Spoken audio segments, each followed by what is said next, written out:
بې غیرتو خپل ملک مه فتح کوئ. زموږ صحابه خپل ملکونه نه فتح کول، خپل مسلمانان یې نه ځورول. کافرو له کپرې ماتولي، یهودو له کپرې ماتولي، نصاراو له کپرې ماتولي او مجوسو له کپرې ماتولي. د هغوی ملکونه یې نیول، د هغوی ځمکې یې نیولې، په هغې د اسلام جنډه ناولوله. هلته د عدل نظام نافظ کوو. تاسو بې غیرته د خپلو عوامو تنخطي یئ،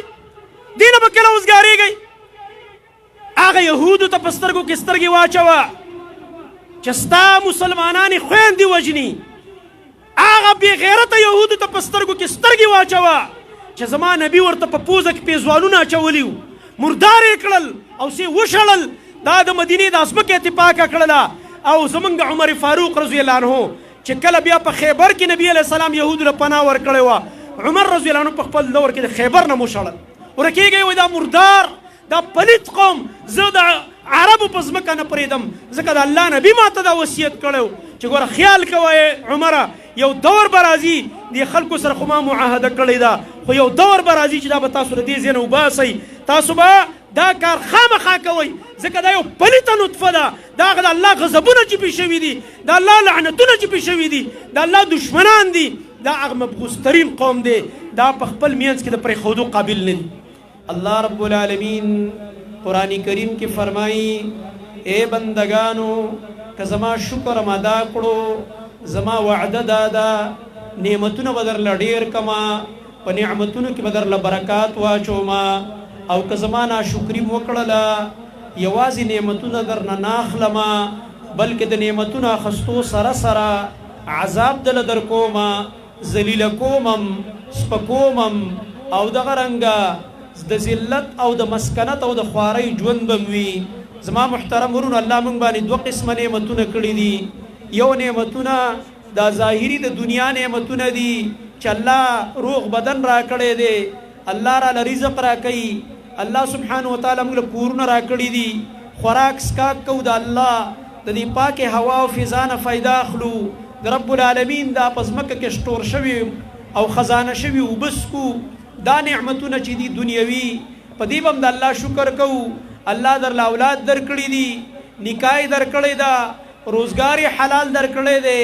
دا هم غټ نعمتونه دي چې شکر دې پې ویستو، الله سبحانه وتعالی درله دا نعمتونه ډېروي او برکت پکې اچوي. خو د دې نه لوی نعمت د دین دی،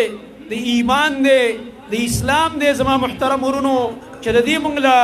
ډېره شکریه پکار ده چې الله سبحانه وتعالی بیا خصوصا زمونږ ستاسو په ژوند کې یو ځل بیا د رمضان المبارک دا عظیمه میاشت راوسته. دا آواز یې صحیح کړه، لږ تیز یې کړه.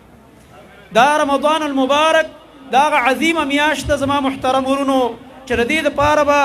زمونږ د امت سلفو وایي چې کله به دا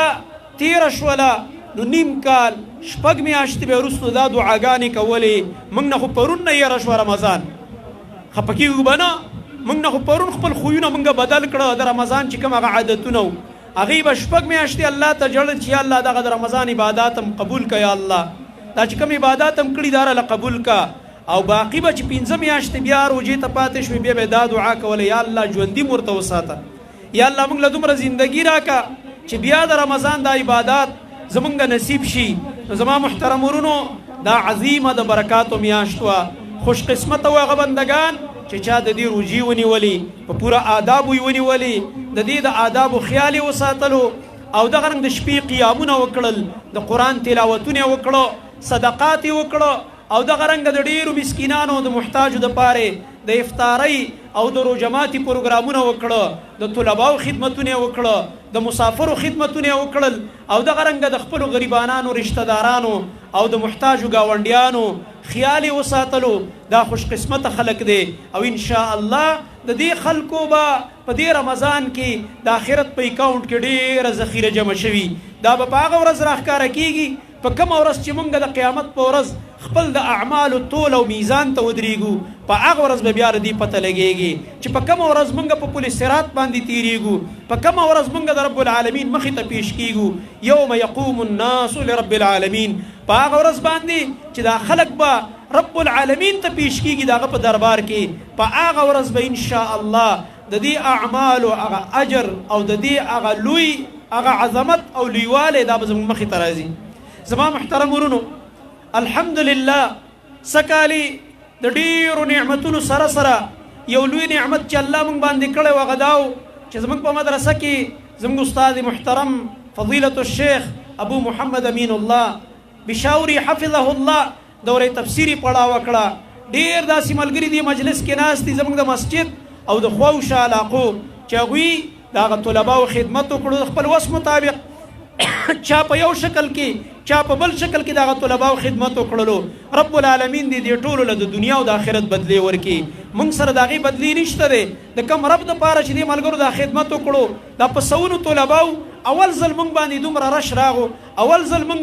چې مخکې د دې تجربې سره موږ نو تیر شوي په سوونو طلبا موږ سره دیره او خواوشا مساجدو کې موږ سره پاتې کېدل. نو الله سبحانه وتعالی دې دغه ملګرو له دغه جذبه قبوله کړي او الله دې موږ له باقي به همت راکړي چې دغه شان موقع راځي د مسافرو د طلباو د قرآن والاو د خدمت چې موږ او تاسو په هغې کې ناراستی نه کوو. بل زما محترم ورونو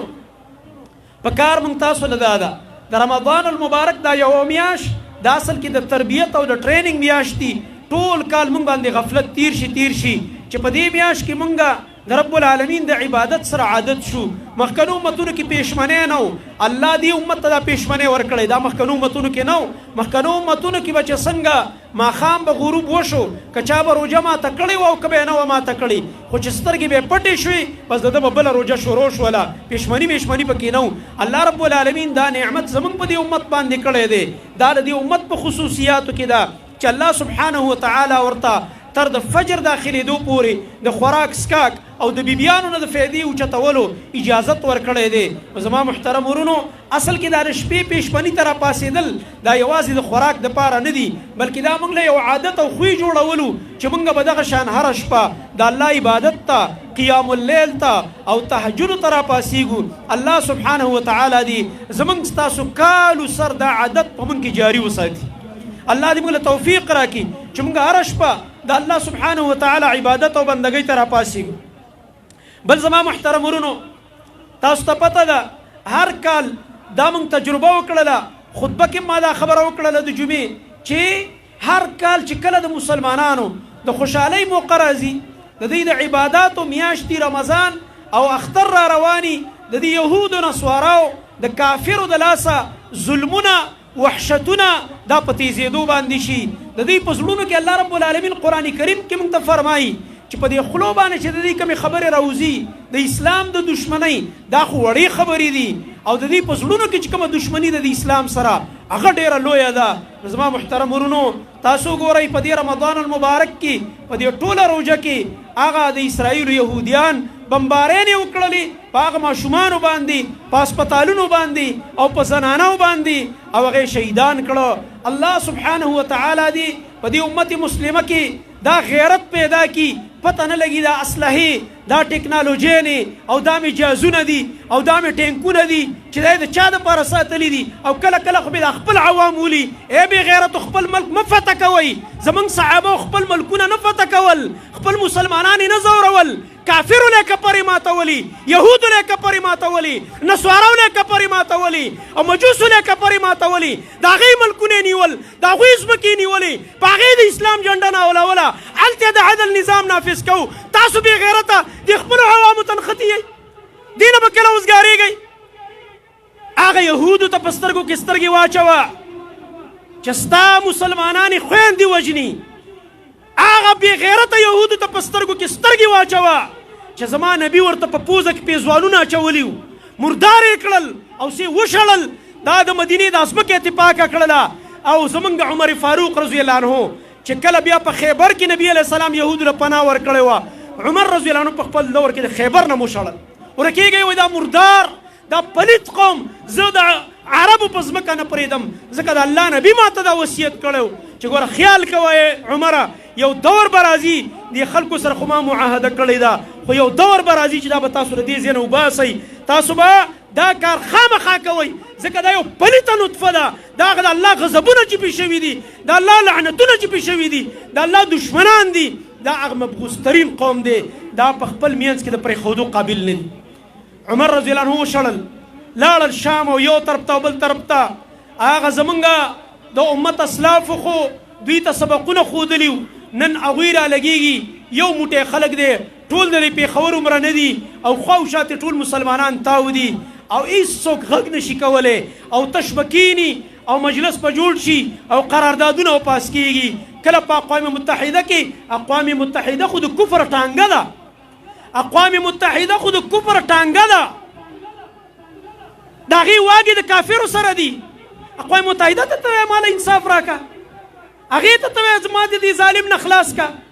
هغه ستا تماشه کوي په دنیا کې هر قوم چې ازادي حاصله کړې په خپل مټ یې حاصله کړې ده چاته به زاري نه کوې چاته به دا مینتونه نه کوې په خپل مټ او غیرت به راوچتېږي هله به د ظالم نه هله به د کافر نه ازادي اخلي دا په مینتونو باندې نه میلاویږي نو په دې بنا باندې زما محترم ورونو کم از کم نور څه نشو کولی دا زړه بړاسم دی دلته ناست یو زموږ نه لرې دي زموږ دلته الحمدلله خپل پښتانه خو په دې نږدې ځای کې د دنیا غټ قوتونه راغلي ټول الله تباه او برباد کړی دی خړسرو په لاسو باندې داسې خړسري په کار دي د کافرو دپاره دا سوټټ بوټټ چې کوم دي دا ورله علاج نشي کولی نو په دې بنا باندې موږ وایي کم از کم په دعا کې موږ دا مظلومان یاد کړو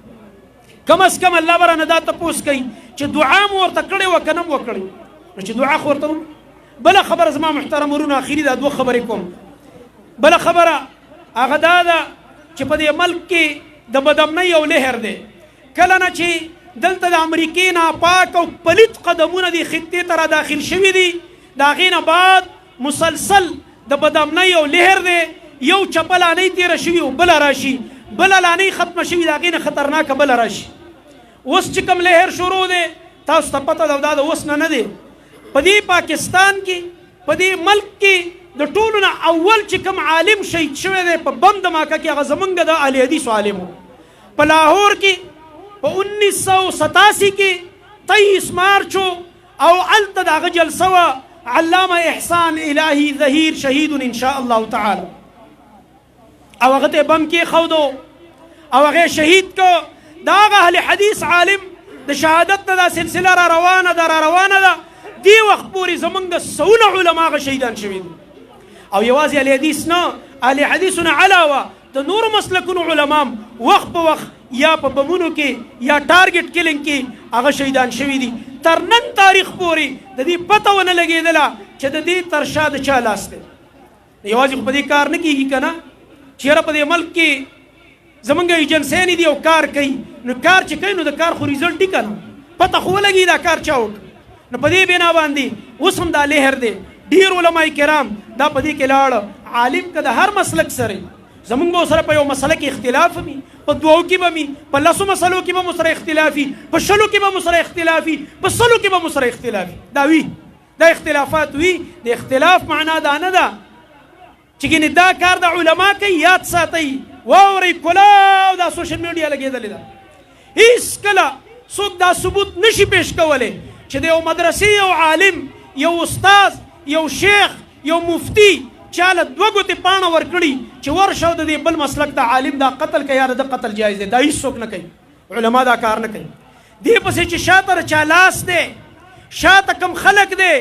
او دا فساد او دا فتنې جوړوي د هغه خلکو خلاف دې کاروایي وکړلی شي هغه خلک دې مخې ته راوړلی شي هغه خلک دې بربنډ کړلی شي د هغوی د چهرو نه دا نقاب اوچت کوي نور چې دا څوک دي چې دا کارونه کوي او هغوی په دې ملک کې مسلسل بدامني ده او مسلسل هر عالم ته چې دی بس دا زیری راځي او تریټس دي چې ګوره خیال کوئ خطره ده او تاسو ټارګېټ کېدو والا یې او دا چل دی او دا چل دی او دا سینونه تې اخلي په دې پرچو باندې ټیک ده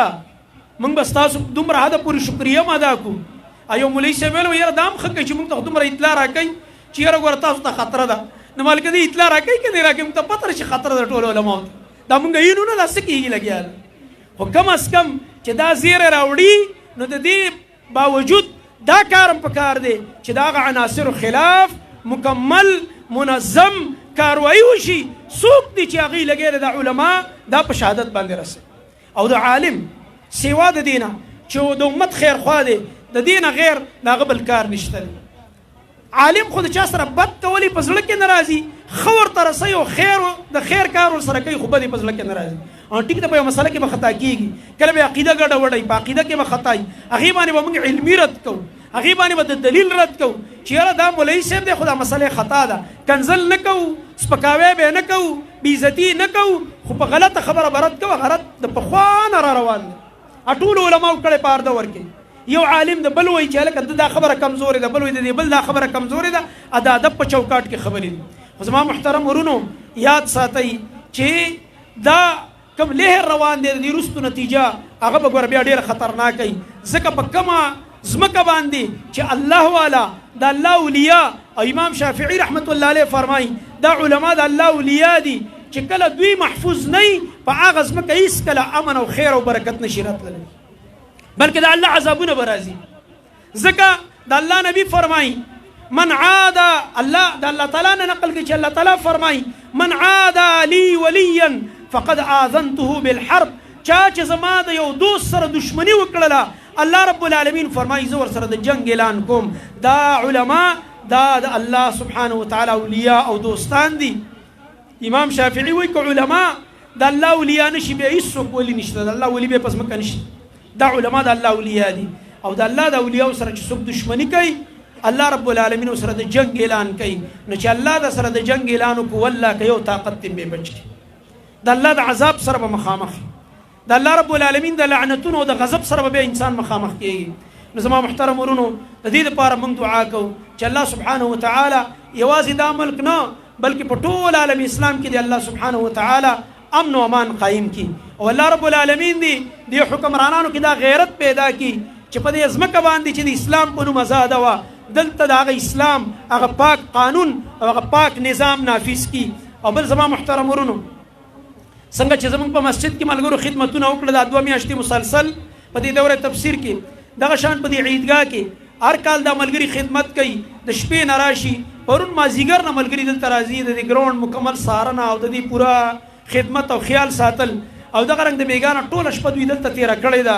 او دا خدمتونه وکړل او دغه رنګ دلته د WSSP چې کوم ملګري دي صلاح الدین صاحب دی دغه رنګ عثمان بھائی دی او نور ملګري دي د دې موږ شکریا ادا کوو متعلقه چې کومه زموږ چوکۍ ده د دې د انتظامیې هم موږ شکریا ادا کوو چې هغوی باقاعده خدمت ته ځان حاضر کړی دی او ډېر ملګري بیماران دي په دې مجلس کې به داسې چې بیماران به